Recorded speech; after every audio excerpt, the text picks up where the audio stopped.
শুভ দুপুর বন্ধুরা। দেখো আজকে আমাদের সানডে স্পেশাল কি রান্না হয়েছে। এটা ভাত, অল্প একটু ভাত, কেন সেটাও তোমাদের চিন্তার কথা বলছি, সব বলছি। এ দেখো ডিম অর্ধেক হয়ে গেছে, ডিম আলু ভেজে, ডিম ভেজে আলু দিয়ে আর মা বেগুন দিয়ে করেছে ঝাল।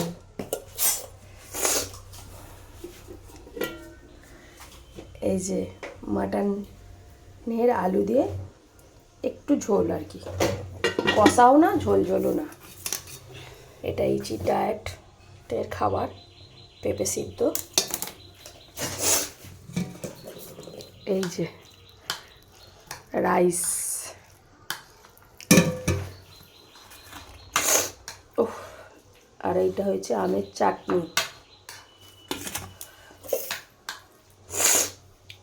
আর এই যে এখানে রায়তা মাখা হচ্ছে, এখনও দই দেওয়া হবে, দইটা কম হয়েছে বলে আবার দই বার করলো।